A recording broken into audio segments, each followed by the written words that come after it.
I've been playing some Tarkov, like I said, from the beginning, and they haven't added a lot. What level are you now? Oh, 15 or 16. I just got the flea market, so I can actually play now. So there's levels in Tarkov. I'm not going to describe the whole game, but it is very in depth with this really minutia filled building system, like kitting your guns and your armor out and knowing what bullets do what. It's super in depth, but the game's full of players who love holding hands and like teaching new players. So, is that sarcasm? Are you trying to debate me in? I'm going to come play with you and get shit on. No, that's actually true. I've had my hand held to learn to play also. Yeah, Tarkov players are genuine. There are like you can go through when you buy the game. There's a whole Sherpa system that you can sign up for, and they'll hook you up with some dude who just gets off on holding some guy's hand through the game. Don't think children. There's going to be some like 30-year-old guys like, yo, bro, you ready to pwn some noobs? Yeah, and like he's going to guide you through, and you're going to have a good time. That means he loves the game, in my opinion. A lot of people are real passionate about the game. It's it requires a lot of your time, so people get passionate about it, and they like introducing new people to it. So it's a lot of fun. It's like a drug. It is a drug, a hormone. I don't know. That gets released in your brain when you play it, and I am like, it just wiped. So I'm just like, oh, should I hit this thing? Should I hit this thing? And it wiped the whole game. No, stay away. They wipe the whole game maybe twice a year.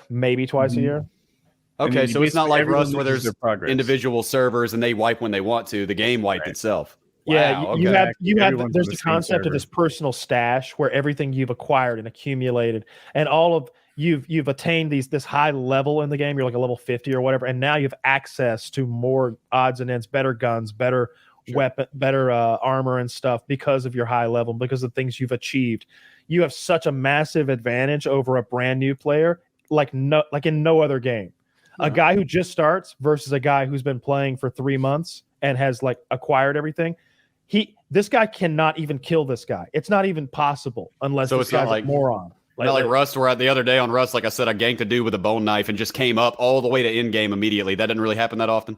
I mean, if he's wearing like a face mask, so you can't shoot him in the face. You have to shoot him in the legs like 14 times would be the fastest way for you to kill him with a piece of shit that you might have, and he can just kill you with a laser beam that he probably has. It's night and day. It's a very addictive game. I mean, so one player has an advantage over the other, as Kyle mentioned. Now that advantage is earned, but like in Call of Duty, what do you get to like level 5 or something? You unlock creative class. Yeah, and once you hit level 5, if you're not doing well, it's because you're not good yet. That's what's up. It's not because your gun sucks. Yeah. In Tarkov, that's not the case. Your gun sucks. You need to play knowing that you're at a disadvantage. Your gun will jam. Avoid fights. Your gun will stop working in the middle of a fight, and you have to press L to inspect the thing, and then Shift T to clear the jam. And then meanwhile, the other guy who had a good gun that doesn't jam has been laughing at you and clowning and shooting your legs so they break. And it's a mill sim, supposedly. And shooting your legs. Your legs are actually broken, and now you can't move very fast. And now he's going to lob a grenade at your feet, and in VoIP he's going to say "eat shit, fag" as he runs away, and you're going to blow up the guy. It's that. That doesn't. You can't do anything about it. That seems just like part of gaming. Well, power through until you're that guy. And this wasn't just some like frivolous life that you just lost. It was all of the gear all that gear you lost was your shit. You can't get more easily sometimes. It might be primo gear. It might be stuff that you can't buy. You had to scavenge it piece by piece and assemble it over the course of a week. That's what you get playing a game like that. And then they'll be like, ooh, I have a good gun. Oh, this gun is good. Well, I'm not going to use this gun. Don't be crazy. I don't want to risk this gun. This gun just stays in my stash because if I die, I'll lose it. I do that on Rust. You're looking at. Well, if I use it, that puts it in jeopardy. It's called. So that might sound ridiculous to you two, but Woody and I have experienced this. It's called gear fear, and you're actually. This wipe, I got a hex grid and I immediately threw it on. Now I'm just rocking a hex grid and a bastion. When I lose it, it's gone. I don't care. Dude, if I lost my magic, you're going to have a hard time. If I lost my magic cards when I lost, do you know how seriously I would take magic? Yeah. Like if I could lose a deck by losing to someone, I don't know if I would play the decks that I like. You either got to invest all your money in it or you're just always playing for pinks in this game. That's what I'm saying. I take your shit when you die. Yep. And if you think about that concept, right, you might say, oh, well, I'll just go in with a pistol. Okay, you'll never win. You'll always be the underdog hoping to scrap out a win. But if you bring some real good shit, you'll be the guy who just zaps everybody. What about the real guys, like the landmarks? He's running the best shit available. He has the best shit, and he wins 1v4s. I know that he's got the best shit. He's like the creme de la creme. Sure. But if he were to pop into a fight and he took that mentality of, I'm going handgun, would he be good enough? He still shits on people. So when the time when like handguns get defeated is when people have face shields on. Because then it doesn't matter if you're Master Blaster and you can shoot somebody in the eyes. They have their eyes armored. Right. So we've made it seem like it's a gear-based game and not a skill-based game. There are people. Maybe Landmark. I don't see Landmark running bad gear very often, although I'm sure he can. Pestily, that's the thing he'll do. He calls it 0 to hero. He'll go in there with like a knife and actually get some kills, get some. Then he gets a shitty gun, and then he gets a better gun, and he can leave with significant amount of wealth. But he's one of the if you were to name 3 people in the world who's the best, he'd be on that short list. He might be the very best. It really depends on what your definition of best is, because Pistilli is almost like a fucking Harlem Globetrotter. He's put so much time into the game that he's just always trying to find some new way to make it fun. Is he better than Landmark, would you say? At what would be the question? At Tarkov. Different aspects of the game. There's so many aspects of the game, right? Yeah. Like if they both were to try to get as much money as possible, Pistilli might win. If they both were to try to go out and kill as many high levels as possible, Landmark might win. How about just like general kills in the environment? If they both took a day, how many kills can you get? Well, they've done that, and I think Pistilli usually won, right? Like 1, 2, 3.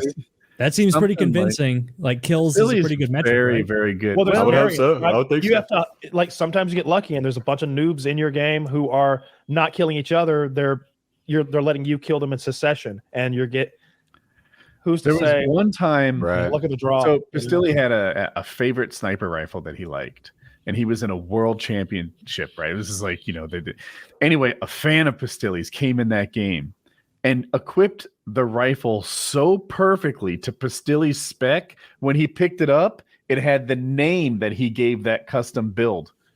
Kyle will understand this. You know how you can name your build. You can name. This is Kyle's favorite M4, right? Yeah. The guy equipped it so perfectly. When he saw it in the stash, it said Kyle's M4 on it because it matched every aspect of the build spec.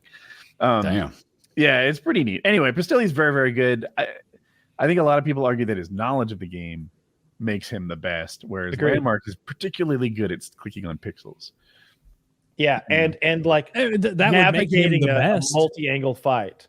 The knowledge, like if he knows more about the game and how to do it, like I would say that makes you better at that specific game than someone who's just good at logging on. There's no test to take though. It's just we're just going off feel right now. The weird thing, it's not worth even talking about. We've talked about it before. They're both amazingly good at the game. They're both amazingly good. The thing that Landmark is good at is particularly well respected.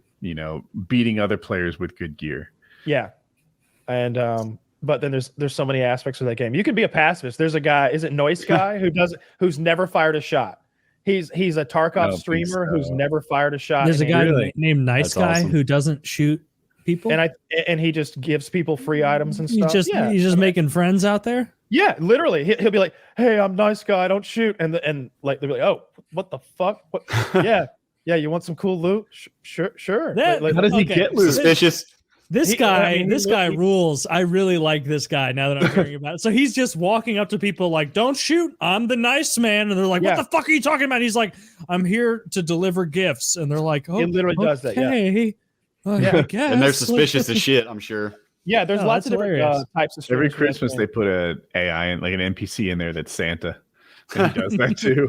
And wait, the NPC Santa will just randomly approach you and give you a gift? Yes, but you're so on edge that every footstep scared. Kyle, didn't you kill Santa by accident? So there's a thing in the game where so there's a thing called scav karma, and basically it's a karma system where if you kill friendlies, then the game starts shitting on you. It starts making the game a lot harder for you. That's all you need to know.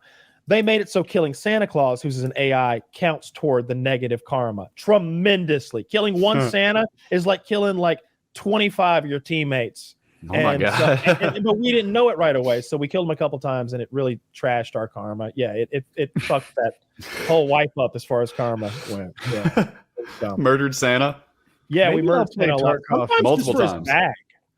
I can't. I'm going on a trip. It'll be so late. If I do play Tarkov when I come back in like August, you guys will be so rich. You'll give me guns and ammo and shit. Oh, it's so quick to get going, dude. Like when you know the game as well as, frankly, I do or you do. I mean, you can. I've played for 2 days, like 4 hours each day. I think starting midwife is a thing, though. Everyone else is rich. I like that though, because when you kill people, you're like, oh, all the things I needed. Oh, everything you have is nice. You just is questing easier? We should get off Tarkov talk, but is questing easier now with VoIP, where you can be like, "Don't kill me, don't kill me." Absolutely. Or you can even be like, "Hey, do you have the key to this and that?" Yeah, I'll open that up. Yeah, let me get that water thing marked. Like, people are super chill if you talk to them. I've found. Yeah, well, I mean, not suck your dick, but you're charismatic too, so that helps a lot. I try the best I can. Sometimes it goes how well. You approach them. But I'll suck your dick. You're a sweet boy, and I love you.